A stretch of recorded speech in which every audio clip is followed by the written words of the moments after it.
I've got my finger on my mute button just in case I have to cough. I did that whole thing. Do you know when you go out and you socialize and you know people give you bugs? I don't know the socializing part. That sounds very weird. Why would you do that? It is weird. So I'm sitting here with a nice hot lemonade, which works well for coughing, hopefully. And if I do cough, I went to Glasgow for the first time in decades. Went to see Fraser Cole's premiere for his film Faithful. Hung around Glasgow. Glasgow is not the place that I remember it as a kid. I remember it being like Glasgow, lots of Rabsy Nesbits and knife stabbings and stuff. It's not that anymore. It's a nice little, no, it's not little, but it's a nice city. I was pleasantly surprised by going back to Glasgow. So it no longer has the Rabsy Nesbits, but it does have the stabbing still. Well, no, but we Annette and I got on the subway. And we were sitting there, and this gang, I'm going to say gang. The reason I say gang is because about 5 or 6 of them, clearly all on a night out. Are you sure you went to the Glasgow in Scotland and not the Glasgow in America? I went on the subway, and there was a gang. In it, or the underground or whatever. There was a group of about 6 Glaswegians, and they were loud, and they were boisterous, and they were all like sitting facing us, and I'm like, oh, here we go. And they were all singing, and they were singing Frank Sinatra and chatting to strangers. I'm like, oh, this is why I don't come to Glasgow. But they were super friendly. And one of them got up and let somebody else sit down. And I'm like, this is not the Glasgow that I remember as a kid.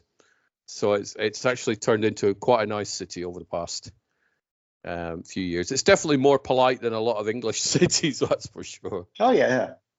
Yeah, definitely. If it was like Newcastle, it would have thrown you off the train.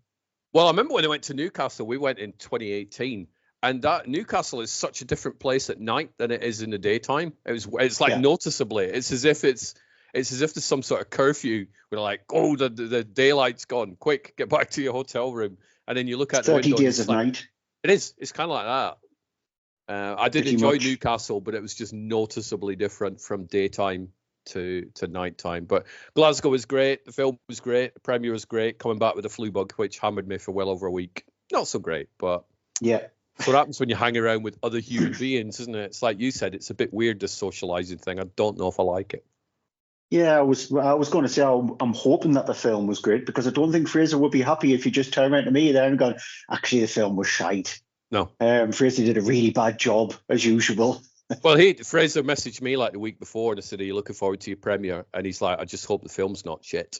I went, well, I hope it's not shit either. And I said, I might make that as my opening question on your Q&A. And he's like, no, don't do that. But I kind of did. I said, hey, everybody, Fraser asked me last week, hopefully the film's not, I won't say what he said, but let's just say less than above par. I said, I'm happy to report it was a good film, Fraser. So it was, it was a good evening. But I'm not used to the socializing stuff. Yeah, by like 10:30 at night, I'm exhausted now. Can I just go back to the hotel because I'm sleepy? Same. That's me, that's me as well. What are your, when you go to music festivals and stuff, what time do you normally crash at night? Pretty much the same time as everybody else. Because even though I'm not that social butterfly, I still don't want to be the first one to disappear. No. And normally, if it's at a festival, you're not the first one to go. It's normally a few of you just go, I will just go back to camp. Yeah. So unless it's like a day festival, which I can't have the option to say, I want to go when, in fact, I'm getting a lift. Yeah. So I have to obviously go when they say that they do want to go. But normally, if it's at a festival, there's like a few people who want to stay out until 3-4 o'clock in the morning. But the rest of you just go at 2 o'clock. Actually, I've had enough. I want to go back, get a few hours sleep, because I know there's bands on the next year, and so that's normally the go-to when it comes to festivals. You've got to ration your energy out, haven't you? Really, I suppose. Pretty much. You'll be surprised on how much energy you can actually muster up when you go to a festival. Yeah. Because 5 days sounds tiring. It only hits you when you're actually traveling back. When you start traveling back, that's when the 5 days of hecticness just start absolutely just collapsing down on you. That's the reason why. So it was a smart move to have a couple of days off work after the festival. Do not go back to work the day after a festival. It's not a smart idea. No, not at all. So how's life treating you anyway? What have you been up to? Roller coaster stuff, ups and downs as usual. Health is still down mainly because Tuesday I had a bit of a scare, a health scare, where my blood pressure hit 198 over 108 at one point. So I had a bit of a scare. My boiler just doesn't seem to want to work properly. When I turn on for hot water, I get warm water, but my radiators heat up, which is a bit of a weird thing. Shouldn't do that. My toilet's not flushing properly, which is fun. So apart from that, yay. Yeah, they're definitely, like you said, a bit of a roller coaster. Yep. So as the health thing has sorted itself out from the scare last week, I mean, I know it's still an ongoing thing, but no, it's still sort of like high 150s over between 95 and 105, so it's still high. What are they doing on that? Are they just testing and trying on various meds, or? Haven't a clue. They're sitting on their backsides currently at the moment. You know what the NHS is like. Takes months to get a doctor's hospital appointment. So just got to wait for them to get in contact with me. It's just a waiting game. Yeah. It's not a fun waiting game though, is it? No, because Tuesday, once I did my blood pressure when it was 198 over 105, when it's that high, just to be certain before I can call an ambulance, I've got to do it 3 times. Yeah. And both other times, yes, it dropped down, but it was still like 155 over 100 to 105. So it was still quite high, but not high enough for us to call an ambulance. Ambulance needs to be in the 180 mark upwards. So if it was where 2 came out at 180 plus, then I would have rang an ambulance. Did you feel any difference in yourself when you're? Yes. So you did, yeah. Yeah, I start to shake a little bit, and your heart rate starts to convulse a lot more, and you feel slightly out of breath. Yeah. It was like it's sort of like the signs of like a panic attack coming on in a way. Yeah. So, but it's calmed-ish down for now. Good. So we'll see. It's just a waiting game for the hospital. It is, and then it's trial and error with the meds as well. It's like I think they faffed around with my dosages about 3 times, and I think they're relatively happy with the ones that I'm on now. But I'm on 2 pills per day or whatever, which I take just before bed. But they faffed around with my dosage, but it doesn't seem to be working. No, mine didn't make much difference. My numbers weren't quite as high as yours were, but they were high enough that we're like, yeah, you've got high blood pressure here, take these pills. But it took them 3-4 different attempts to find one that they were relatively happy with. And the annoying thing is that each prescription costs £9.50 per medication, per tablet. So I'm on another subscription because the NHS do have this subscription where you can pay £11.50 a month. Yeah. So it's handy for me because I would have been paying around about £30 per month for my medication. So which is the equivalent of £360 per year when I can be paying, you only pay this for like 10 months, where I'm paying like £115 for the year. Yeah. And I'm getting my medication pretty much for half the price. Yeah, that's what Annette was on. If you've got a certain amount of pills that you're getting, it is worthwhile getting these subscriptions. So it's the only subscription that I can't cancel. No, you get rid of Netflix or whatever, but you're but yeah, your medication, nope. No, that's which sucks that you've got to pay for that, because it's like if I don't, it's bad for the health, shall we say. Yeah, it's just like everything's gone up. It seems to be staying the price of like $11.50 a month, but everything else has gone up, and more bills you have to pay for it. So you need to look at things and go, well, I need to get rid of these couple of subscriptions because I need this subscription because it's needed. Yeah. I mean, you and I have both got Netflix through our Sky. I've got Paramount Plus through my Sky as well, and I'm just about to sign up for Disney Plus for 4 months for £2.49 each, because they're running a special offer at the minute if I go back to them. So I'm waiting till the very last day when the offer runs out, and then I'm gonna sign up for that, and that'll take care of Star Wars and/or season 2 for me for a little while, and various other Disney films. But I'm sure this will not be the last time Disney gets mentioned on this particular podcast. Because I do have it as a couple of my topics. So did you manage to watch Snow White? Nope. Okay. What's your thoughts on, we won't get into the fandom just yet because that's a whole separate topic, but what's your thoughts on Snow White? Like, what do you think it looks like? Did you like the trailer? Blah, blah, blah, all that sort of stuff. Instant answer, no. But to caveat that, I've not liked any of the trailers of these reboot live action sort of like updated CGI versions of classic Disney films.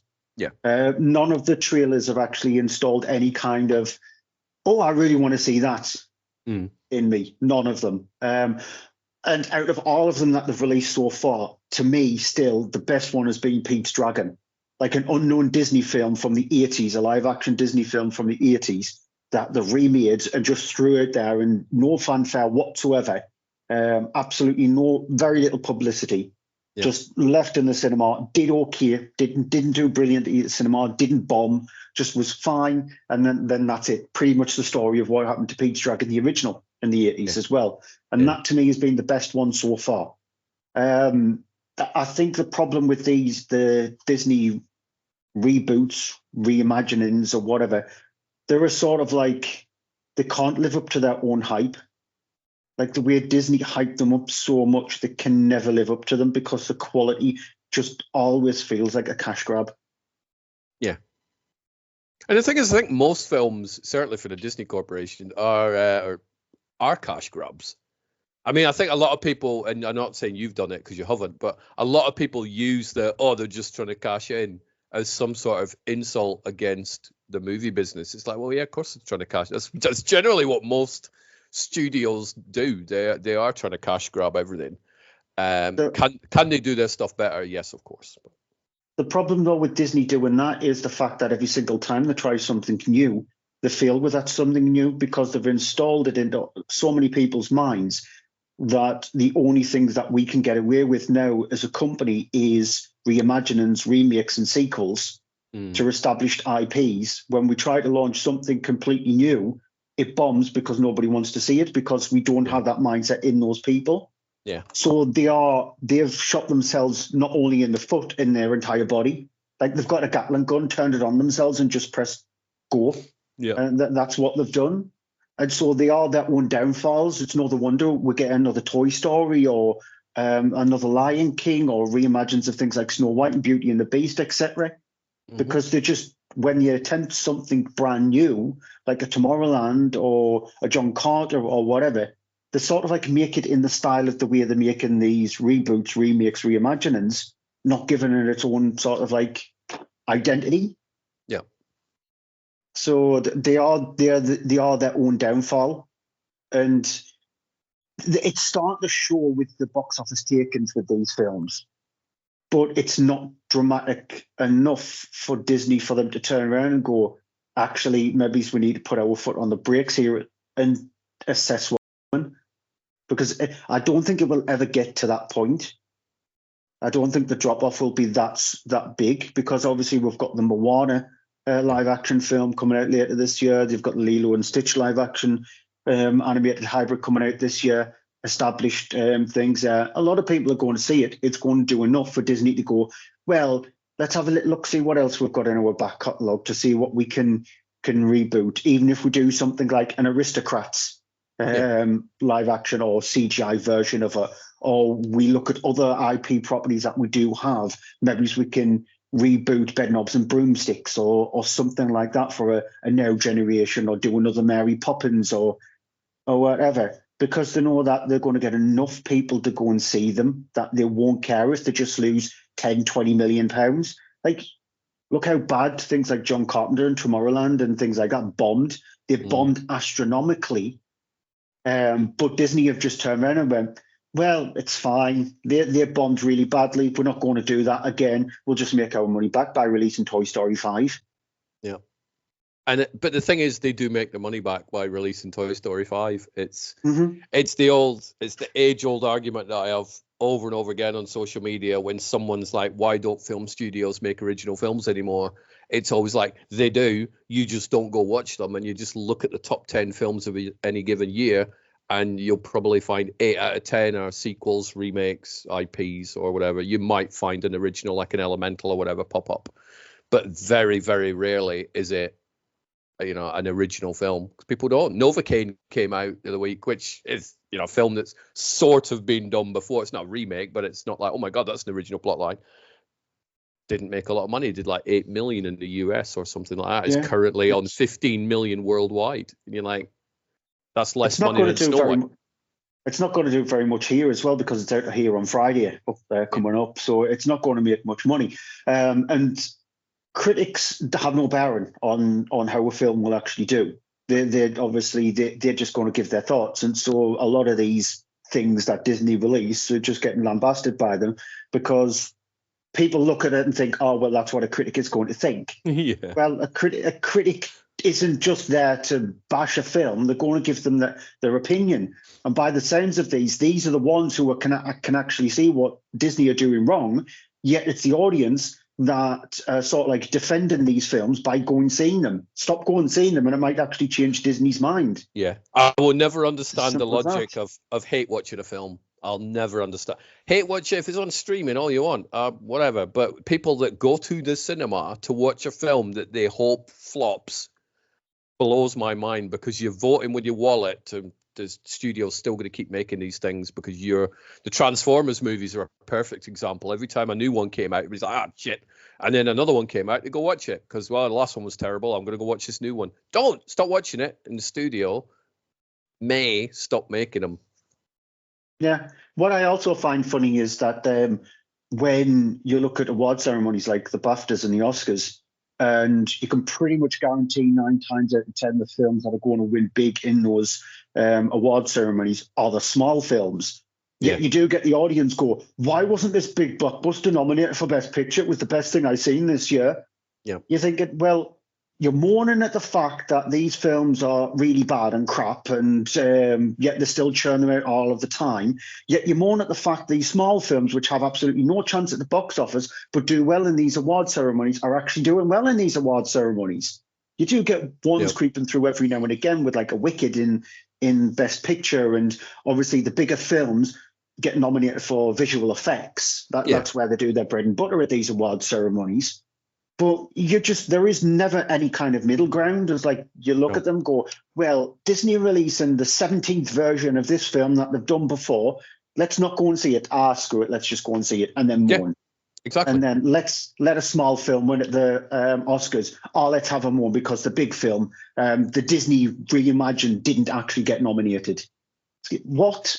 I just think there is an element of so-called film fandom that is never happy with anything. Whatever you produce, whatever you release, there's always going to be an element that just bitches and moans about it. And it's like, it's crazy.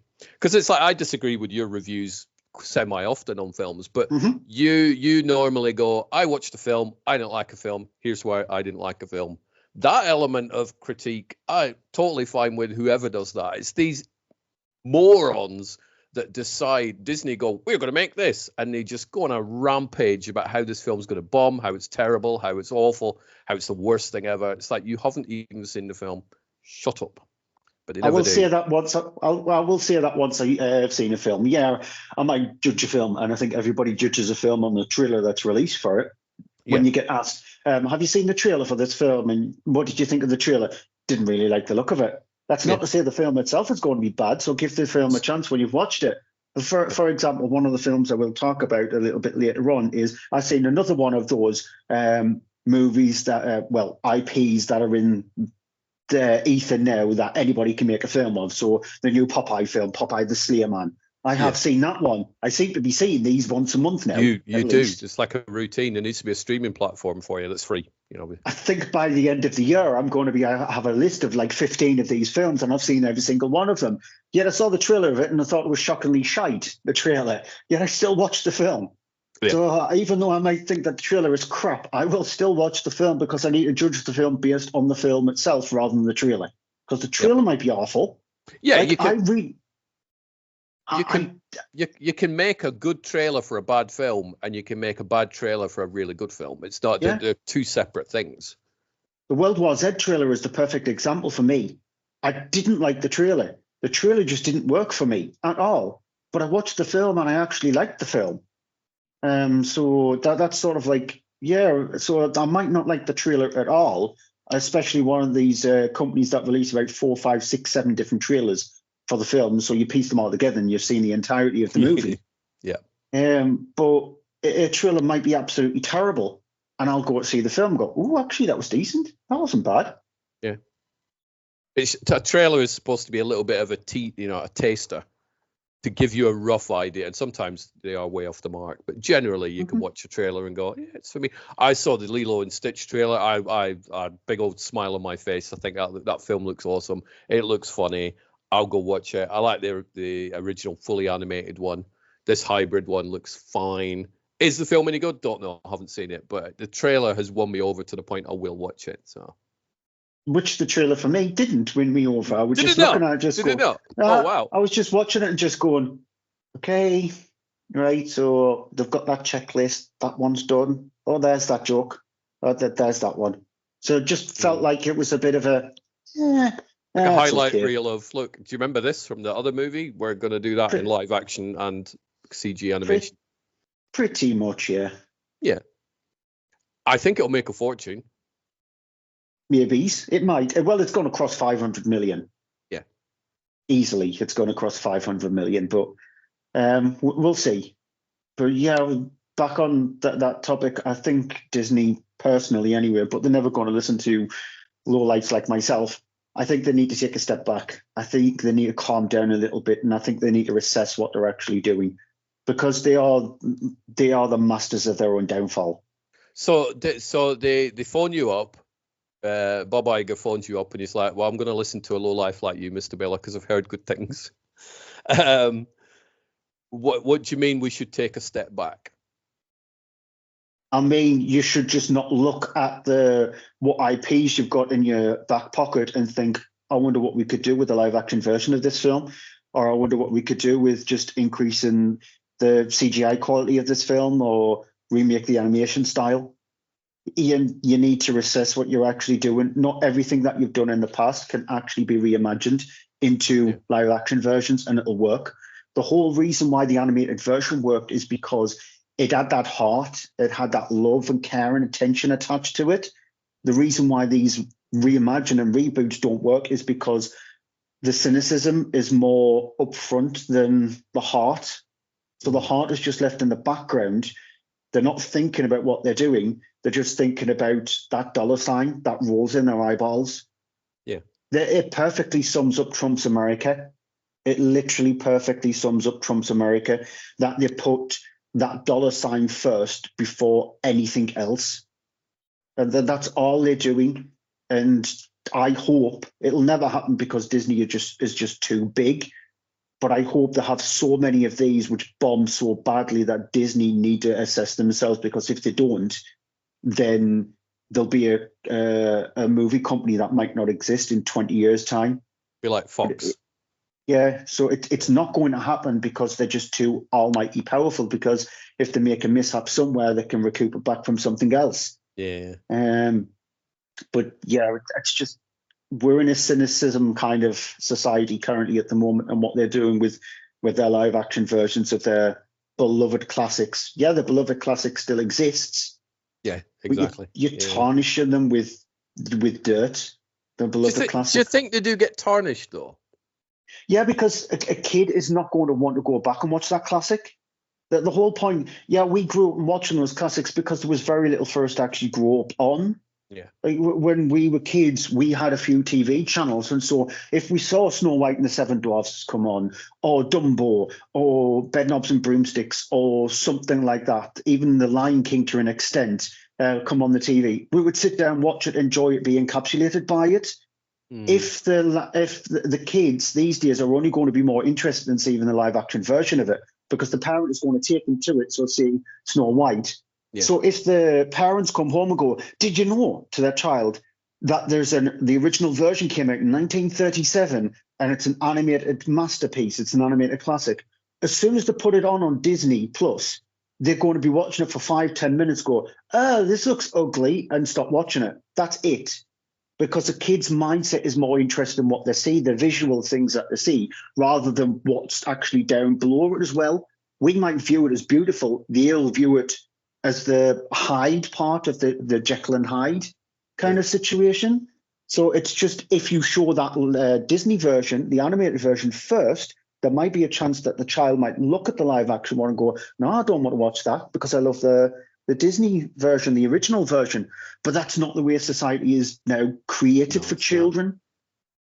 So I've got a few friends. I've got a few friends who've got children who sort of like are big, huge Disney fans and have showed their young ones the original versions first before they're actually show the live action ones. But they're a part of the minority rather than the majority. Yeah. So it does tarnish the originals, because even though we can look beyond it, the audience that these films aimed at are the younger audiences. It's harder for them to look beyond that flashy thing they see on the screen. It's the reason why video games encapsulates more people these days than they did back in the 80s and 90s. It's like the Star Wars thing. If somebody grew up watching the prequels, they generally prefer the prequels to the original trilogy. Whereas, if you grew up with the original ones, you can tolerate the prequels, but the original ones are always your favorite. But it is fascinating learning what kids like nowadays. And that was babysitting her 9-year-old granddaughter this week, and she hadn't seen the Snow White trailer nor the Lilo and Stitch trailer. So I'm like, I'm going to do an experiment here. Put the Snow White trailer on. I'm like, what do you think? And she went, oh, I really want to watch that. It looks good. And I was surprised, mate. I was like, you go online, hatred everywhere. You show it to a 9-year-old girl, looks fine. I'll go watch it. It's not the classic 37 one, but I guess there is an audience out there for that. And she liked the Lilo and Stitch trailer as well. But I think Snow White looks fine. I've got more of an interest in watching it because of these toxic scumbags that are out there that just are annoying my Facebook feed to no end, just with their stupidity. So I'm more likely to watch it in the hope that I do enjoy it, so I can then say, hey, I quite liked it. I'm not the target audience, but the level of hatred against this movie is just insane. I don't know if it's the biggest hatred campaign. I think there's probably been a few that are just as big, but it's definitely up there. The actors don't help.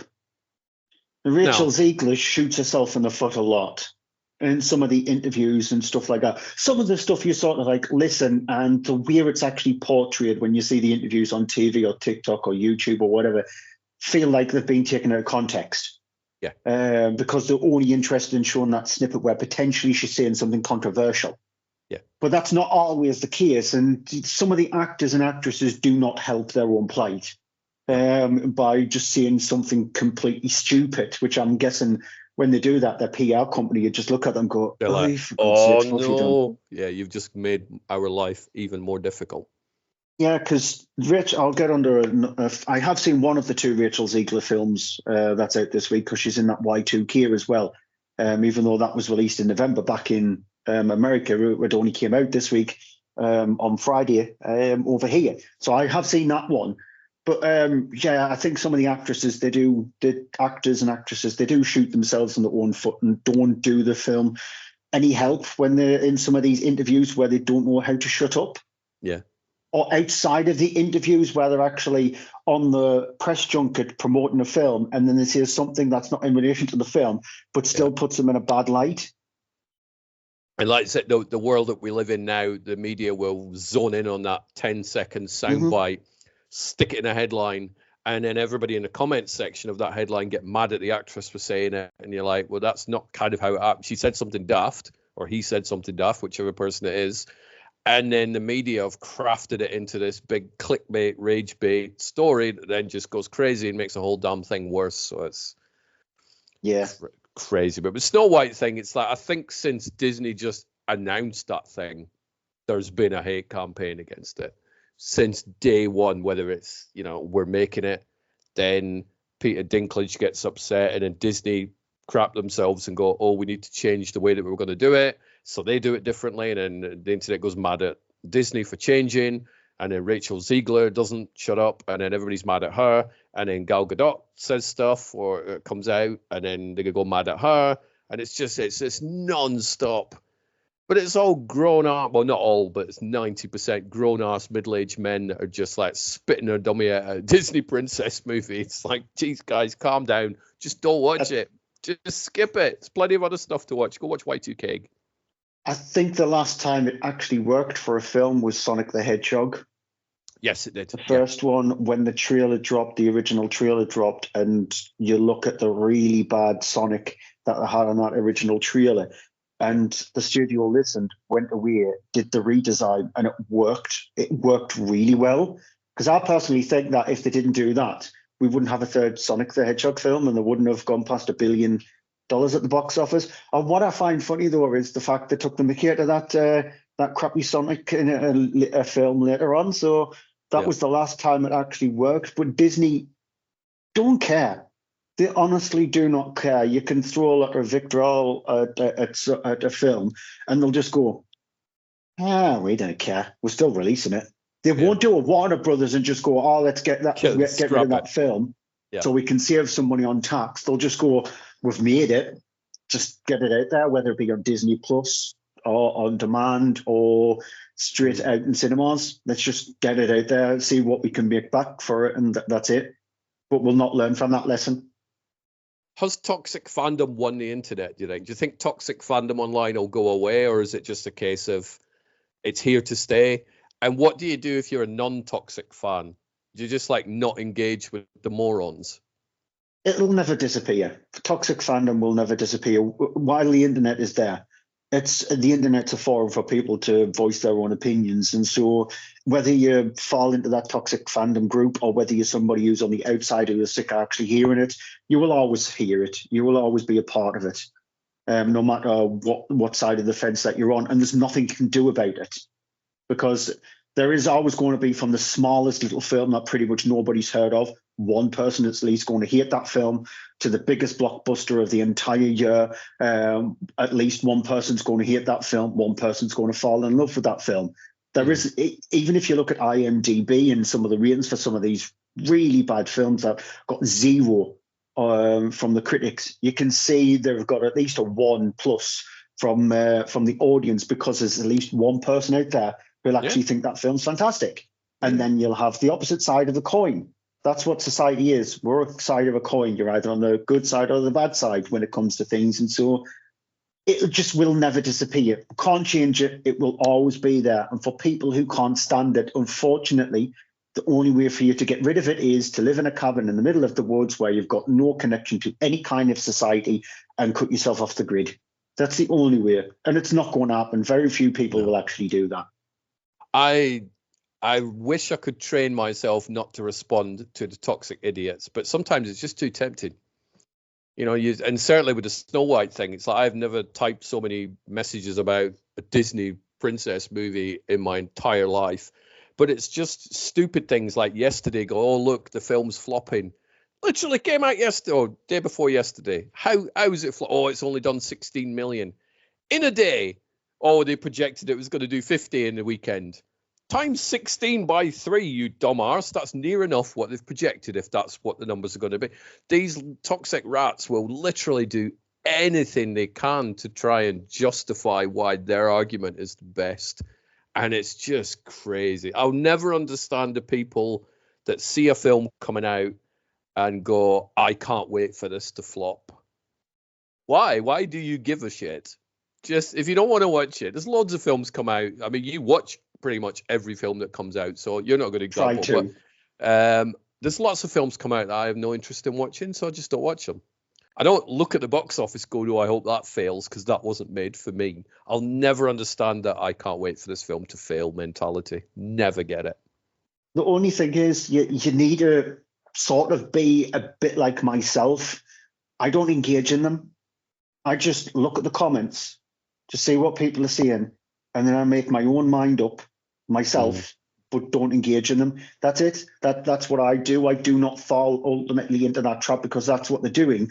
They're baiting a trap with something negative for people to hopefully latch onto it, which fuels their fire for them to even do even more negative reposts. And whereas myself, I use platforms like this to give my thoughts on things. And if I see something negative towards a film, fine. If I see something positive towards a film, fine. I just will look at it and just go, I'm not even bothering with you. I just can't be bothered. I'm not going to engage in it. I see all this negativity. I'll see all this positivity. I'll make my own mind up. I really don't care. I need to train myself just not to respond to. Sometimes I see a comment and I'm like, I've got to respond to that. And I need to sort of teach myself not to, because it's just crazy. And the algorithms don't help on Facebook and platform, because they just stir all the crap to the top and whatnot. So It's because once you actually engage in one, they know that you're going to engage in the next thing and the next thing and the next thing, so they'll push it forward. Yeah. So that's gonna be my homework. There probably is another bit of homework because you thrashed me at the Oscar game. Yeah, well, not thrashed, but beat you. Yeah, I think you beat me by like 5, I think. Yeah, I think it was 6 to you, 9 to me. So it was only by 3. Okay, by 3. We were sitting watching it, and I had them marked down. I'm like, no! And then we were neck and neck for a while. I'm like, yes! And then you just moved ahead and just beat me up. So how did you feel about the Oscars this year? I didn't watch them. I don't watch them. It was, even though there was like a couple of films that were out there with like multiple nominations, Amelia Perez were like 13 or whatever, there was no, apart from Aeonorex winning a few of the biggies, there was no sort of like out and out complete winner. Yeah. So it was nice to have a bit of a spread across the board with stuff. So just like Adrian Brody winning for The Brutalist, Best Actor, Kieran Culkin winning for Supporting Role of European, Mikey Madison winning Actress in the Leading Role for Aeonorex, Zoe Saldana winning Supporting Role for Amelia Perez, each one of them from different films. Yeah. So it was nice to actually see that rather than just see it, somebody, Guy Pearce winning it for Supporting Actor for The Brutalist, and then Felicity Jones winning for Supporting Role for The Brutalist, and The Brutalist taking 3 of the 4 away. So it was just nice to see that. The only one I cared about, and it'll be no surprise to you, was the fact that Flow won Best Animated Feature. Yeah. Because I am going to cheat this year and put it on my this year list as well, even though it was on my last year list. It only came out Friday here in the UK, so it is a 2025 film. I couldn't be any more happier with Flow winning that. So that was the only one I cared. Nice. That ceremony was fine, entertaining enough. As usual, some people get mad at, rightly so, the emissions from the in memoriam. But people always get mad at something to do with that. They always, I don't know how they leave people off each year, but they always leave like big names off, like Tony Todd and whatnot. So there was that. Some of the speeches went on too long. Shout out to Adrian Brody for that one. Yeah, it was fine. But yep, I was more interested in who's going to get more right, me or you, and it was you. Not a shock. So at some point, Annette asked me the other day, what's it going to make you watch? I'm like, I don't know yet. So I shall find out at some point. I will have to think. I'm not going to be nasty like last year. Last year was great. It was My Life as a Courgette last year. Yeah. And that was a great film. I've got to try and think of a film that you'll have not seen, which I think is absolutely phenomenal, which I definitely think that you should watch. I'll try and stay away from animated features as well, because I don't think you'll have seen films like The Red Turtle and Song of the Sea and movies like that, which I'll stay away from. I'll try and choose something that's not animated. Yeah, just try not to choose something that's got blood and guts splatter. No guinea pig movies. I'm going to choose something that's really good that I think that you'll have not seen. Yeah. Cool. So what have you been watching? What have you been watching? And what's been good and what hasn't? So 2 TV series, actually. So we'll start TV-wise. Wow, still on the TV train. This is good. Yeah, so even though I'd never watched the original series, I've been watching Daredevil, the new Daredevil. Okay. So I'm actually up to date with it. I've still never seen any of the original stuff. It's just this stuff here, so I'm up to date with it. It's fine. It's okay. It's not grabbing me, but there's enough there for me to just go, I'll watch the next episode when it pops on Disney Plus on a Tuesday. Yeah. So it's okay. I know of the characters, even though I don't watch seasons of stuff. I know of some of the characters who are actually in it. So I know of the characters. I know of the actors who play certain characters and roles and stuff like that. So, but it's fine. It's not the kind of thing where I would definitely go, you have to watch it. This is outstanding TV. It's just, it's something to watch. Okay. And you'll have seen the Daredevil and Elektra movies from back in the day, I would have thought. Yeah. So there is that. But and you're following it easy enough, even though you've not seen the Netflix stuff. I mean, again, it's just superhero stuff, isn't it? So it's not rocket science, is it? It feels like, from what I can gather, sort of like a button that they've hit reset on. And so it's the kind of thing where you can watch it and just go, well, you're going to expect, for example, Vincent D'Onofrio's character, you're going to expect him to do things like this because you've got an understanding of what he was like in the last one. and I know of some characters from that one. Yeah. So I know enough to be able to actually course myself through it to not go, oh, who's he? Or what does that mean? So yeah, I do understand it. Okay. What's the other TV show you've been watching?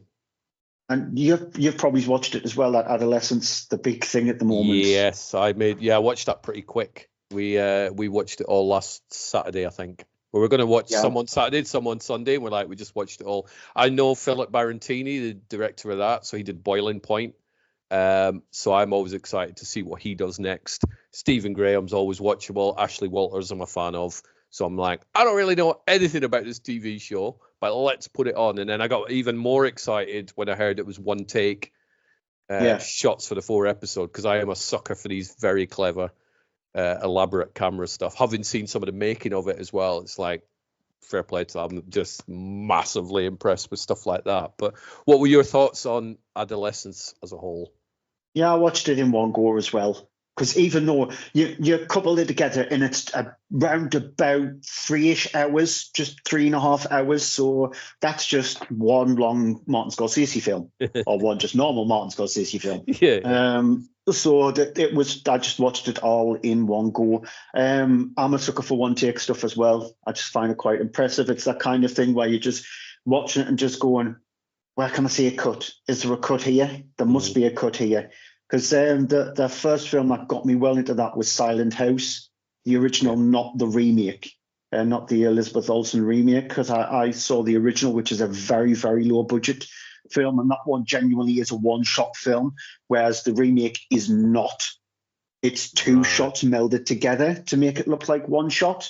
Yeah. So I am a big fan of that, despite the fact that, again, I don't know if it in the sort of like the behind the scenes stuff, if the shot like indicated the fact, like, for example, episode 3, there was 16 takes with that. And so they went with the 16th take for that one. They went with the 12th take for the 4th episode. But you look at that and just go, they managed to do that every single time. Really? Well, they did it, because looking at the making of, so it took 3 weeks to make each episode. That's what they'd allocated, right? We've got 3 weeks per episode. Week 1 was like rehearsal. Crazy rehearsal. Week 2 was the technical walkthrough. So does this work? Right, let's make any tweaks we need to. And then week 3, they had at least 2 full takes per day for 5 days where they could do it. And I think on one of the stories, I think it was episode 4, they started one and they got like 2-3 minutes into it and it didn't work, so they just went back and reset it. So there's probably a few resets. But the level of work that's gone into that, it's just crazy. There's some shots in that I look at and I'm like, I know what camera you used and how you sort of made the camera fly and all this sort of stuff, but I cannot work out how they've done some of those shots. There's a shot where a kid goes out the classroom window. So he runs in and, it's not too spoilery, but they go in and the camera appears to go through a sheet of glass. And I'm like, that's got to be visual effects glass. But I cannot work out how they actually did that shot. And I love the fact that I don't quite know how they did it. But, the making of was just impressive. And as a series, I think, as a series, I thought it was hugely impactful. You can look at it as the gimmick side where it's the one take thing and it's great. But that doesn't take away from the drama. Yeah, it's like a snapshot kind of thing rather than, again, in an interview with Stephen Graham, it's a sort of like a TV series that doesn't answer questions, it asks them. Yeah. So rather than giving you the answer to the question that it's asked the question, and then the answering of the question is all up to yourself. Yeah. Which I know a lot of people hate that, because a lot of people are just too dumb and they want to be their hand to be held. But I love something that does that. Like, I love ambiguity in things, like when you watch a film and it leaves itself on a cliffhanger, but it's never going to get a sequel, but it just leaves yourself on that. Eden Lake is a prime example of it, the way that ends. You just think, really, what's happened? What the hell has happened? There are some films which it's a detriment to, but most of the time it just leaves you on that. or I need to have a discussion with somebody, hopefully that they've seen it, so we can sort of like have a confab to find out what they thought the ending was, or what they thought the true ending was. And so the way this was shot, I understand a lot of people thinking that it didn't feel like it had a proper structure to it. Like, for example, the 4th episode from the 3rd episode, just why did it just leave it off there? And that was it. That's all we found out about him, despite the fact a couple of phone calls in the 4th episode. And why was the 4th episode just about the family? But it's sort of like done that way so you can see a snapshot of everything that's gone on. And then you just go, well, this must have happened, or that's happened, or this has gone and happened.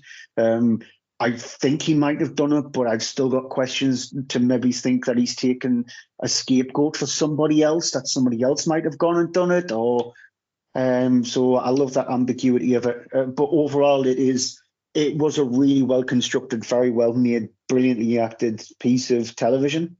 But it's realistic as well, I think, in that every question that you, the viewer, has doesn't necessarily get answered. I saw people getting mad going, why didn't we see the trial? Why didn't we see this?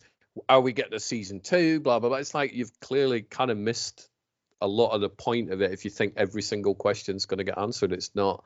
Yeah. Why wasn't the show about the victim's family? Why was it just about, this kid's family? And you're like, because that's the show. That's the story that Stephen Graham and Jack Thorne wanted to tell. But not every question in life has an answer. No, that really doesn't.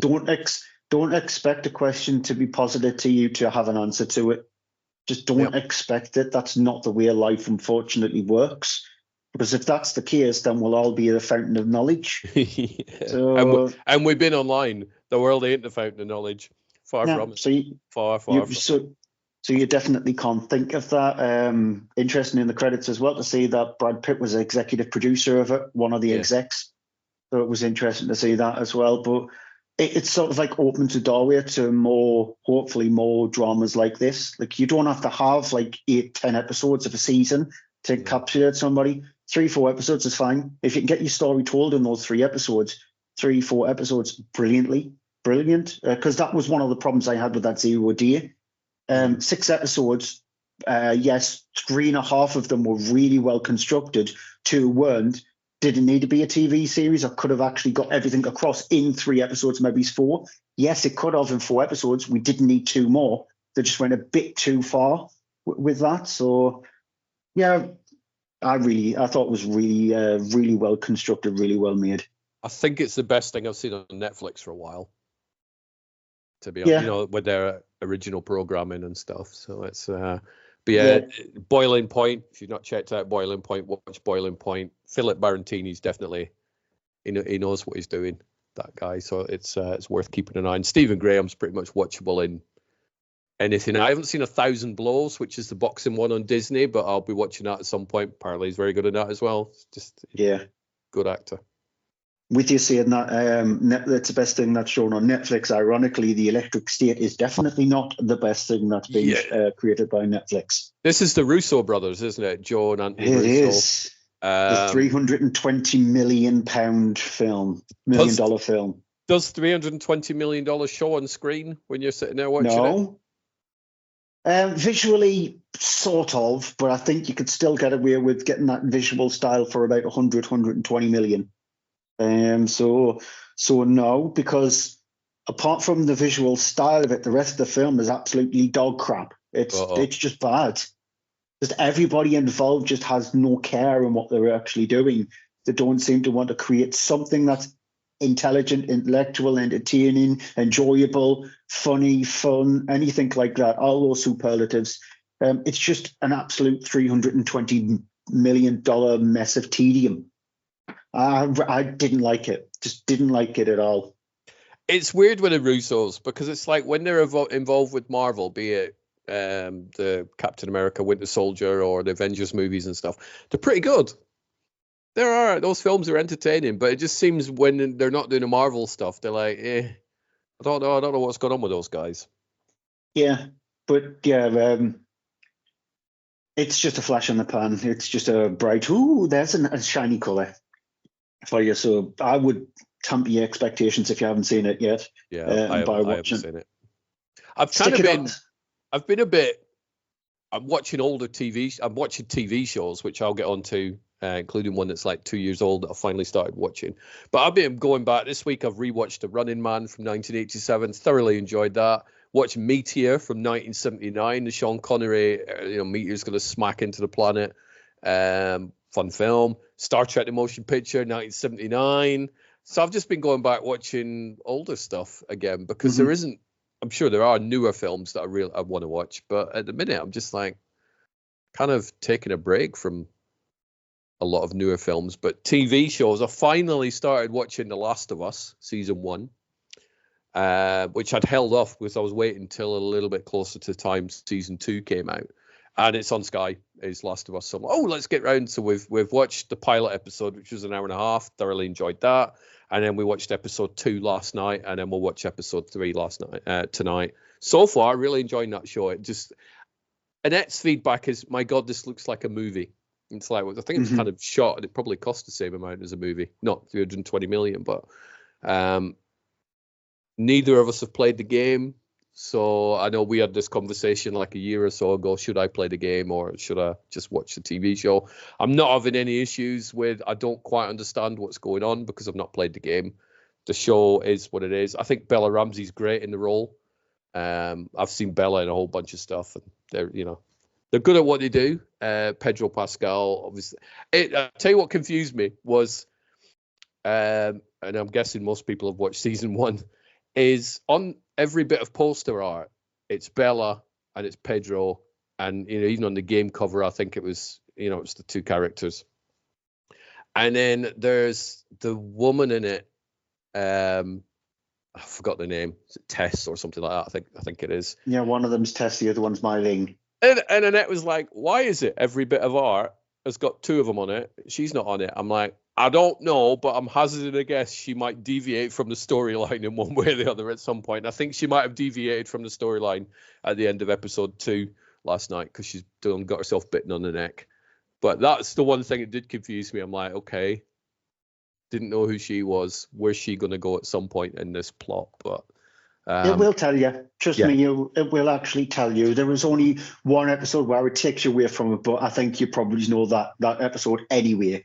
Yeah. It's the one where it takes the character of Bill and completely expands. Like in the video game, Bill is, I would only see no more than 30 minutes to 40 minutes of content in the video game.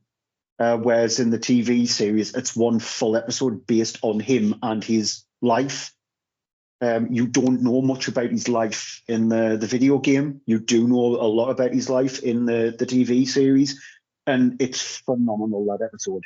I cried twice at that episode, and it's absolutely phenomenal. So, but that doesn't take anything away from the rest of the story because they managed to tell the story of the first Last of Us video game in that TV series. So they do it really, really well. So questions that you've got now, trust me, there are answers to them. Brilliant. But so far, definitely enjoying that show. I'm also watching Matlock, which is on Sky. Kathy Bates. Kathy Bates is great in pretty much everything she does. Matlock as a show is really good. It's interesting. Her character is definitely flawed. She's not necessarily the most likable character, but Matlock I'm enjoying. And then the final thing I'm watching is I've gone back and dug out my DVD box sets of The Dead Zone from 2002 onwards. I've got all 6 seasons of that. I never finished that show for some reason, so I've gone back to season 1, and I'm revisiting some Stephen King stuff. So that TV wise, that's keeping me quiet. Movie wise, I haven't really watched that much. I do have 2 free cinema tickets to go watch something in March, so I've got like a week. It might be Snow White, I don't know. Unless there's anything else that you think is out at the cinema currently that you would highly recommend I go watch. I've seen The Monkey. I enjoyed The Monkey. But other than that, go and watch Flow if your cinema is showing it. But a few films just to throw it there. What's that? Fight or Flight. That's the one on Sky Movies. It's fine. It's a completely dumb film. But if you're after something that is completely ridiculously, stupidly dumb with a couple of decent fight sequences in it, recommend that. Watched the Plankton movie, the spin-off from SpongeBob SquarePants on Netflix. It's a pile of crap, so avoid that. Watch Die Alone, which has an interesting premise. It takes a zombie apocalypse and does something a tiny little bit different to it.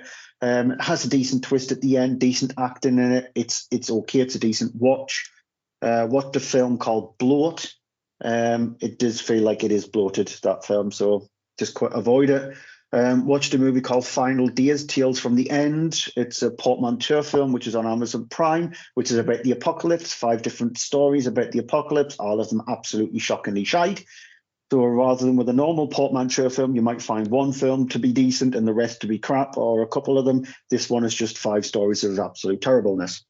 Silent Zone, which is officially out on Friday in cinemas, but I managed to see it prior to that. Again, it's a sort of like end of the world zombie kind of thing. Avoid it. It's terrible. Popeye the Slayer Man, the latest in the let's see what we can do with these IPs because anybody can make anything from it.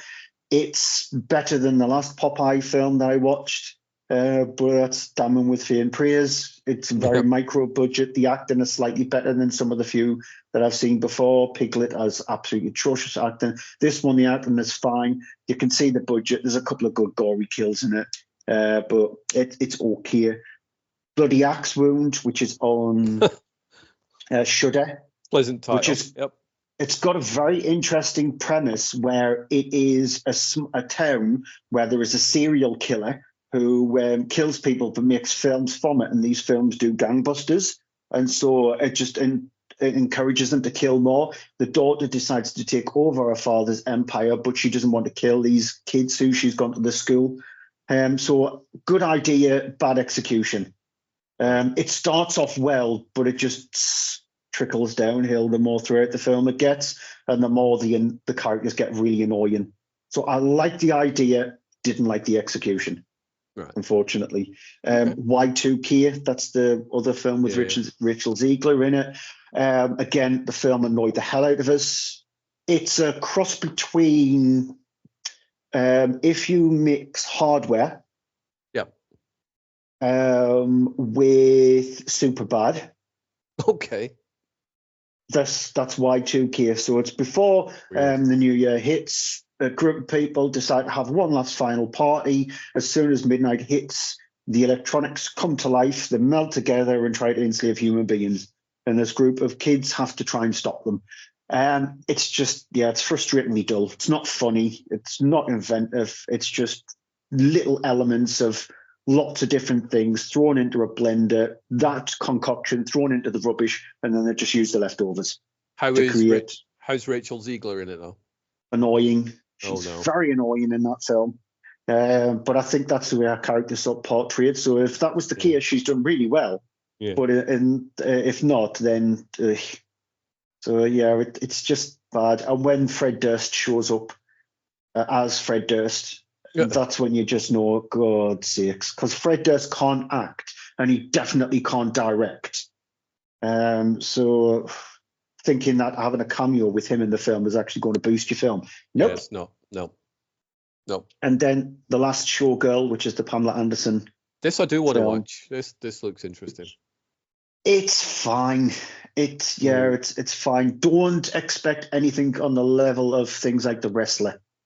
It's nowhere. It's trying its hardest to be on that kind of caliber of that. It's like the Poundland version of The Wrestler. It never reaches, or it never hits those beats on where it becomes interesting enough to hit the highs of The Wrestler. It's okay. The acting is middle-ish. Pamela Anderson is okay in it. Jamie Lee Curtis, she's fine in it. It's just nothing special. It's a movie where you could see that the director intended it to be nominated for awards. Yeah. But no, it doesn't deserve any awards that it's been nominated for. Okay. It's one of those films where it's going to be very forgettable for me by the end of the year. But it won't end up in either list, best or worst. No, it's sort of like a middly kind of ground kind of forget film. And then the last two things that I've got on my list are part of the two big films. There's Mickey 17, the new Bong Joon-ho film, and Last Breath. Okay, Last Breath I'm not familiar with. Woody Harrelson film, based on events that happened in 2011. So it's based on a true story. The director of this, he did a documentary in 2019 called Last Breath, which is about divers who dive to actually fix a problem, providing gas for the country. And one of them ends off being abandoned because his line gets cut. And so they need to try and rescue him. So it is based on a true story that happened in 2011 off the coast of, I can't remember where, but it's off the coast of the UK, definitely. Does sound like my type of movie, actually. I will watch that. Yeah, it's one of those very old school kind of dramas, the ones that you don't see very many of them these days. Like they're very, very few and far between, these old fashioned style, something's happened to somebody and we need to rescue that person. Right. They just don't seem to happen these days. And so it's based on a true story. And it was nice that the director of it was the one who directed the documentary of it back in 2019 of the same title, Last Breath. It's actually really good. I thought it was really good. The last 10 minutes is just too melodramatic to actually, it shouldn't have been in the film. So it spoils the film just a little bit, but it doesn't spoil it enough for you to not have, in the previous 90% of you, to be attached to that movie, because there is tension there. There is believability there. You're actually believed, because it's such a hard thing to actually get across when you're doing something that's properly, truly based on real events and a documentary has already been filmed about it. You need to be able to be very believable, because if you're going to get actors like Woody Harrelson playing one of your main characters, he's got to be believable rather than just being a pastiche. And so they get it right. They get it on the believable side rather than the pastiche side of things. So I do recommend it. Okay. Last Breath. Yep, I'll check it out. I hadn't heard of it, but your pitch and your premise is like, yeah, that's the sort of film I'd watch. So I will definitely check that out. Then Mickey 17, Robert Pattinson, Bong Joon-ho kind of sci-fi dystopian-esque movie about somebody who decides to sign up to be an expendable, a job that nobody wants to take, which means that you go on the worst missions possible. If you die, you get reprinted again. Oh, wow. Okay. So your body they just pretty much print out another version of you. And then they send you on another mission, which means you might get destroyed by these monsters on this planet or shot into the sun or something like that, but they don't care. And it's about Mickey 17, who thinks that his body's been destroyed to the print out another one, Mickey 18, but they're both sort of like survive, and then existential crisis, and then you've got these two absolute morons who want to take over this planet to try and colonize it for Earth to live on, but these creatures live on there, and so it explores lots of different paths and avenues. It's not like the typical Bong Joon-ho film that we've seen from the past couple of Bong Joon-ho movies. It's more similar in tone to, if you take elements from Okja, if you take elements from The Host, if you take elements from Snowpiercer, meld them together and then turn up the craziness a little bit more. Mm-hmm. That's the kind of film that you're getting with this. It doesn't always work, but it works just enough for you to actually be interested in the film. It's a bit too long. Like there are times where the scenes just expand themselves out too much, where you're thinking, well, you could have just cut that out. There are a couple of characters which they could have just done away with, but it just is enough for you to be interested in it. It's like, it's not up there with Bong Joon-ho's best films. It's not in the categories of Parasite. I really liked Okja. A lot of people didn't. I did. I liked it. I absolutely loved Snowpiercer. Snowpiercer's fantastic. The Host is a really good film as well. It's sort of like bottom level Bong Joon-ho, but he's one of those directors who can make a bottom level film and it still cracks out at a 3-star rather than being like a Michael Bay 1-star movie. Yeah. It's like, the worst Del Toro film ever is still better than most other directors' best films type thing. Yeah. Because all I saw about Mickey 17 were just media reports bitching about how much the film was going to lose. And it's like, can we just talk about the movie rather than the financials? But Bong Joon-ho didn't really care about it. Neither did the studio. The whole reason why they let him actually do it is because of how successful his previous films were. Yeah. So they just said, you know what, make a film for yourself. Yeah. And that's what he did. He went away and made a film for himself. It's not like Del Toro's thinking. He doesn't really care what the studios think about what he's creating. He just wants to create films that interests him. Yeah. And so that's what he does. They don't do brilliant at the box office, but they just do enough so he can actually do his next one. It's like a David Lynch, David Cronenberg, Del Toro. All these are like, I like making movies. I don't really care how much they make. I just want to keep making movies because I like what I do. So fair play to them. But yeah, Mickey 17's a good film. Out of that lot, I would say I definitely watched Last Breath. So Last Breath is definitely worth a watch, and pretty much the rest is sort of like middly to me. So there wasn't, apart from Flow, which again, people please go out and see Flow. It wasn't the best of films months for me, unfortunately. Nothing in there which makes me go, oh, well, this will be in my top 10 films of the year. And there's nothing much, because I get 2 free cinema tickets every month, so we're looking to see what's coming out in March, April, and so on. And there's nothing really grabbing my attention for the next couple of months. I think once we get into the summer blockbuster season, I think Ballerina, I do want to go watch that. I want to go watch Mission Impossible, Final Reckoning, things like that. Once we get into your Junes and Julys, I'm like, right, I'm in. But at the minute, I'm like, nothing really leaping out that grabs my attention. A couple of horror films that are coming out next month. I do want to see. I really want to see that Clown in the Cornfield, which actually looks fun. It looks fun, like an old school slasher kind of film. So I do really want to see that. But I'm sort of like the same. I've got to wait for things like Del Toro's Pinocchio and movies of that kind of ilk. No Saw, because that's been cancelled. It has. So yeah, it'll come back. I suspect Saw will return, but you know. The next Scream films next year. You've got the reboot of I Know What You Did Last Summer. That's out this summer. Yeah. But that's going to be crap anyway, so self-judgment there. But I'm sort of the same. I'm just winging it. Yeah. I'm catching up on TV, as are you, by the sound of it. You're like, I'll spend some time watching television. Yeah, hopefully I capture a diamond in the rough, because this year so far, I think I've seen new films that released in 2025, so only released in 2025. I've seen 40. Wow. I have seen, including everything that I've watched this year, 28. It's not a lot of films at all that I'm watching. Yeah, I've seen 40 films that have only been released in 2025 so far. Wow.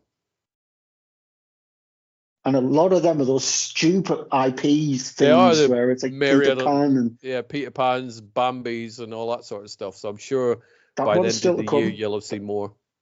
That's out next month, actually. Bambi the Reckoning, and so is Screenboat. The David Howard Thornton Mickey Mouse film. That's out next month. That's out on April the 4th. So yeah, there's 2 for me to watch next month. And then there'll be another one and another one, Pinocchio and Strong, and never ending. Mickey versus Winnie, and I Heart Willie, and what have you. It's a funny movie world nowadays. It's very, very strange. Yeah. I decided the other day, because I finished Star Wars Outlaws, not every single little side mission on it, but I've done the storyline. I've done pretty much. So I'm like, what do I want to play next? And I can't find anything I want to play on my PS5 or VR2. I'm just like, meh. So I've ended up, I got it for £3.94. Lego Marvel Superheroes. So I'm just sitting playing that. It's like on my PlayStation 5, I'm playing a game that's like 12 years old. It's crazy. That's why I reached out to you, and I'm like, what games are good? What? Because it's like, I really want to play the new Assassin's Creed. I ain't going out spending 60 quid on a game. It's like, I don't have that 60 quid to go buy a game. So it's like, at some point, yes, I'd like to play it, but I'm not going out paying that at the minute. And there's probably a whole bunch of games over the years that I haven't played. I've never played The Last of Us, for example. I would say that, definitely. What I would do is I would watch the TV series first. So get to the end of the TV series, season 1, and then play the first Last of Us game. And then see where things actually fall into place. Because I think if you do it the opposite way around, because I've obviously done it the opposite way around. I played The Last of Us when it was on PS3, and then it got rebooted for PS4, and then the remastered for PS5. So I've played Last of Us a couple of times, and I've watched a few playthroughs. It would just be interesting to hear somebody's point of view from the opposite direction, from watching the TV series and then going back and playing the video game and see how the video game actually handled it. Because the video game easily holds up today. So I would say do that. Question on the video game, so the Last of Us one. Can I just get away with just playing the PlayStation 4 one, or is there that much of a difference with the remastered PS5 one that I really should jump over? Not really. No? Slightly better graphics. The game on PS4 anyway was optimized brilliantly.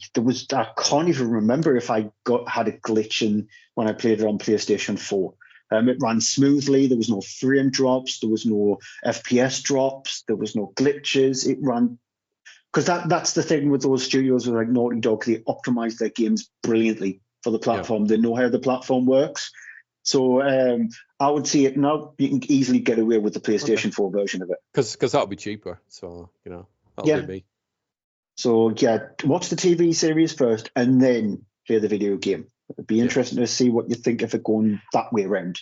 And then maybe do that with The Last of Us Part 2. Yeah. Watch the TV series. But the only thing about Last of Us Part 2 is that the TV series, Part 2 was going to be 2 seasons long. So I don't know if you want to actually wait until you've watched both seasons before playing the video game, or if you want to watch season 1 of The Last of Us Part 2 and then play the video game in time for Part 2. I think I'll probably watch season 1, play the game 1, and then just wait and then move on to something else. By that time, Assassin's Creed might have dropped in price or something. Yeah, but do it that way around. What else is good though, game wise? I've wrote down a few. Some of them big games you'll have easily heard of and you'll have definitely played anyway. But I highly recommend the Resident Evil series. So the 4 remake, RE7, Village, and the RE2 remake. Not so much RE3. But I recommend if you've not played any of the Resident Evil games, when sales happen, they always go on sale. Right. The Resident Evil games. So I definitely recommend them if you just want a bit of like survival horror. Yeah. You'll have played the Astro Bot games if somebody's never played them. I've got that. Yeah. Great game. Yep. I recommend the Dead Space remake because the Dead Space remake's really good. I'm currently playing through Split Fiction with a friend, but you need a friend because that game is co-op only. You can't play it in single player. Path of Exile 2 if you're after a sort of like ERPG, but it's only if you're after an ERPG. Dead Cells. I've sunk so many hours in Dead Cells. I love a Metroidvania game. I absolutely love Dead Cells. It's a run-based game that once you die, you go back to the start. You have to start again. Oh, no. Alan Wake 2, which, again, if you want a bit of a survival horror game, it's a brilliantly constructed game that should be able to get it for less than £20. Hades. Again, it's a run-based game. You can crack a run out on that game in about 20 minutes from start to finish. The better you get at that game, obviously, the quicker you can get through the game itself. The worse that you are could take you a good hour and a half. But again, it's one of those ones that once you die, back to the start of the game. But the thing with those games is it sounds disheartening that once you die, you go back to the start of the game. But it's a learning path. So like you learn things. You do start to unlock things. So it's not the fact that you're not unlocking anything. You do start to unlock potential better weapons and upgrades and all that kind of stuff. So your next run might be slightly better than the run prior. But that's what those run-based games are. If you're after just something for a quick snapshot or a quick something to play for 20 minutes. Doom Eternal. If you've never played a Doom game, recommend Doom Eternal. Immortals of Avium. It was a game that was just thrown out there by EA. It's a first-person action-adventure game with magic. And I quite like the Immortals of Avium. Again, it's one of those games that it does go on sale, but not very often. So if you ever see it for £20 or less, then you're not going to get it at any better price, unless you can find a cheap copy of it in somewhere like a CEX. Yeah. But I quite like the Immortals of Avium. Balatro, if you want something that will make you frustrated, that you'll throw your phone out the window. No, don't want that. But no. It's a puzzle game, but it's a genius puzzle game that feels like you're playing Tetris for the first time. Neon White. Neon White is a first-person puzzle runner of a game. It's a weird game to try and explain. You play the levels are only about 2-3 minutes long, but you play this thing, Neon White. You have to get from one end of a level to the other end of the level, parkouring and killing enemies and stuff like that using cards. It sounds very strange, but it's addictive as hell. It's like one of those ones that once you die, you go, I've got to try that level again. I've got to try that level again. I've got to try that level again. It's a rinse and repeat, but it's so brilliantly well executed. It sounds strange, but once you get used to the mechanics, you instantly just go, well, I'm going to quickly dash from that, do that, kill that, and do that. Yeah, it's fun. Okay. Prince of Persia: The Lost Crown. That's on PlayStation Plus. Mm-hmm. If you've not played it, play it. It's one of Ubisoft's best games released. It's on PlayStation Plus. I would still just put it in your catalogue, so you've got it there, and then at least you know you can actually play it. But yeah, Prince of Persia: The Lost Crown, brilliant game. Ratchet & Clank: Rift Apart. If you've not played it, please play it. Good game. The God of War games. God of War and God of War Ragnarok. God of War I played. I love that game. Finished the game. Ragnarok I haven't played yet. That's on my list of games I want to pick up at some point and play that one. Definitely recommend it. Stray. I love that game. The kitty cat game. About 6 hours long, but worth a play. And finally, Returnal. Again, it's a run-based game. It will frustrate the hell out of you, but it's rewarding if you stick to it. Yeah. Okay, that's a good list. It's a good list that I will be making a note of and plowing through some of them, because it's just like I just wanted to play something that was fun. It's like not watching movies at the minute, so I'll just play some games. But I was just stuck. I'm like, eh.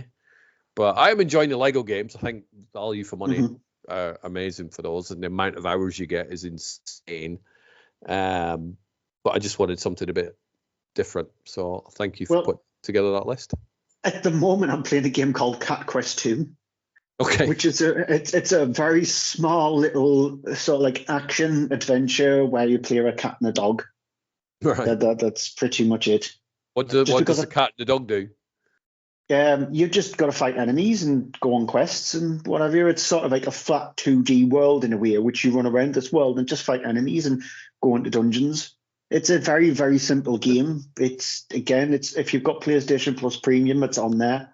But I'm just playing that at the moment while I'm actually waiting for my friend to play Split Fiction, because again I have to wait for him to be ready to be able to play it. So with it being a co-op game. Is that hard work? Are you like, I want to play it now? Oh yeah. And then The last time I played it was about 10 days ago. Oh no. Because I've just got to wait for him to actually go, well, I'm ready to play. Because I'm fine, because currently at the moment I'm only in training at my new job, so it's 9 to 5.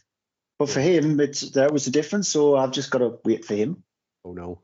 But good game. You enjoying it? Yeah, it's if you've played the previous games from the studio, It Takes Two and A Way Out, that prison game. If you've played those, then it's very similar to those kind of things.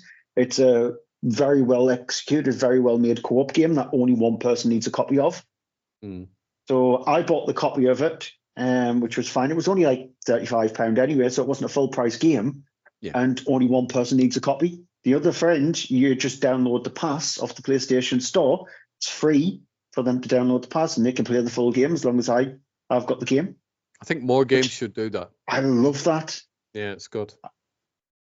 They did it with the previous games. So It Takes Two and A Way Out, only one person needed a copy of the game. Because their thinking was the fact that we'd rather have a lot of people play our game and enjoy the game itself, because then it gives the studios who are actually releasing the game indication that, oh, that game's done really well. Well, you can make another one, and you can make another one. And they do. That's the thing. Split Fiction sold easily a couple of million copies. And yeah, it could have sold double that if it made everybody buy the game. But people bought the game because they knew they only needed one copy. Yeah, exactly. So, that's the thing, isn't it? It's like some studios will look at that going, well, we could have made 4 million. We made 2. You're like, but that's not how it works. A lot of people wouldn't have bought it.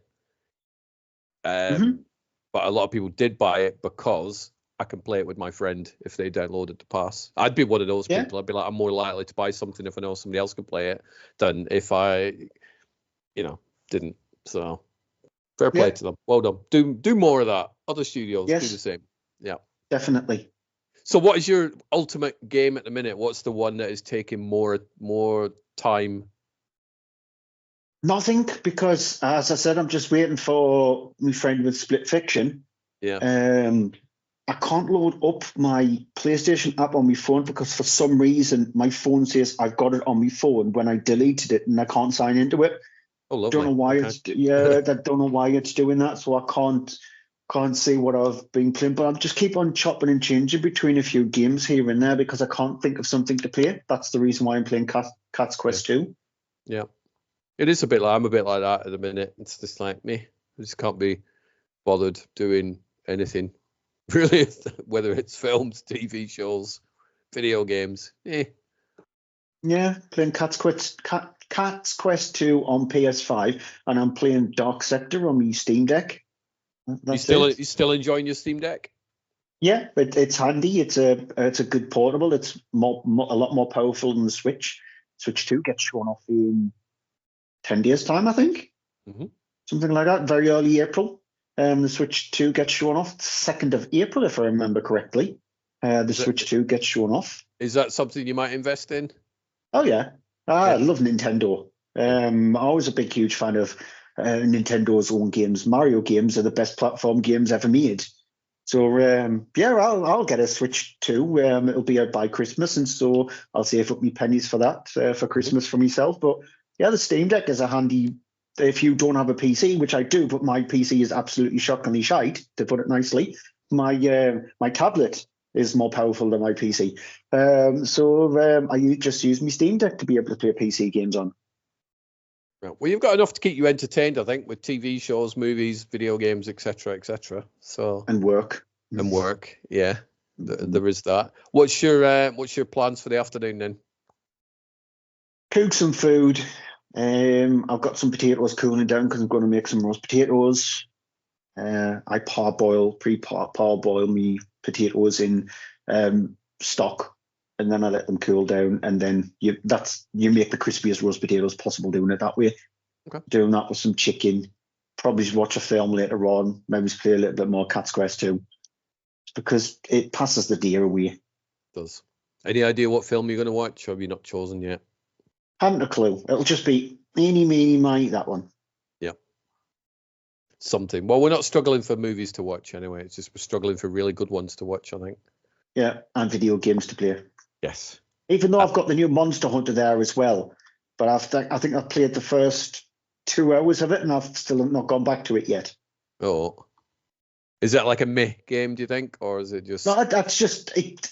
I'm not in the mindset to play it, I don't think, and I don't want to sort of like push when I'm in that kind of mindset. I don't want to push myself through and play something that hopefully I'll get attached to, because if I play it when my mindset is not there, then I might hate the game. So I do that even if I've just, for example, bought the new Resident Evil. If I started and my brain's just going, no, you're just really not interested in playing this at the moment, I'll stop and then just go back to it, and my brain's going, oh, actually, I want to play this now. Because you're just not going to enjoy something if you do it that way. No, and especially if you've paid a chunk of money for it, you might as well wait until you're like super excited, I guess. Yeah, big chunk of money, about £55 for it. And that was, I got it on sale as well. It's like, I understand the argument that, games take years to develop and it costs a lot of money. I get it. But at the end of the day, it's like, do you really still have 50, 60 quid to go throw down on a game that you might not like? Nope. Not for me. Not for me at all. Well, I hope you have a good afternoon. Same with yourself. Let me know when you have come up with whatever film I'm going to watch as my loser's prize for the Oscar competition. I will have a little look. Yes, and enjoy your Cat's Quest 2 and so on. Yay.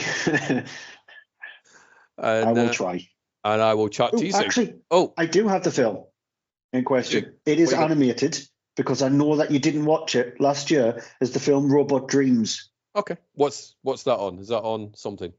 I don't know what it's on. I'll find it. But Robot Dreams, I really highly recommend Robot Dreams. Did you see Late Night with the Devil? No, I have not seen that. That's on Shudder. Right. So either Robot Dreams or Late Night with the Devil. Right. Which would Robot Dreams first? Yes. Right. It's a phenomenal animated feature film, that one, Robot Dreams. But Robot Dreams or Late Night with the Devil. I am about to watch in the next week or two a film called The Coffee Table.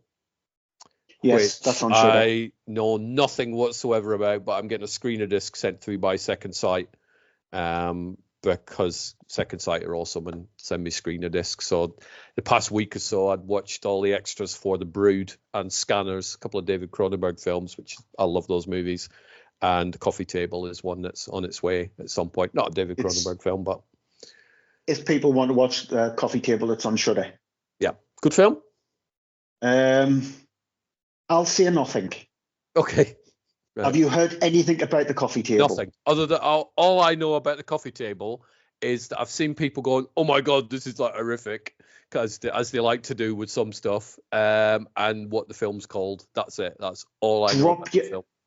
Drop your expectations on how people are saying how horrific it is. It's not as horrific as people think that it actually is. It's just because something happens in it that you don't see it very often in films. Right. Okay. So when that happens in a film, obviously people go, "That it's really horrific." Yeah. But yeah, lower your expectations when it comes to that, because it's not as bad as you might actually think. Not as extreme. It's not like a Human Centipede or a Serbian film kind of horrific. Okay. But yeah, I'm looking forward to it. I like the stuff that Second Sight put out anyway, so I like to take a gamble on some titles that I'm not familiar with. So that'll be watching that at some point. And that's it. Yeah. But I will let you go. But you enjoy your Sunday afternoon. I will try. And hope you have a good week ahead as well. Same with yourself. All right. Take care, Steve. See you later. Bye-bye.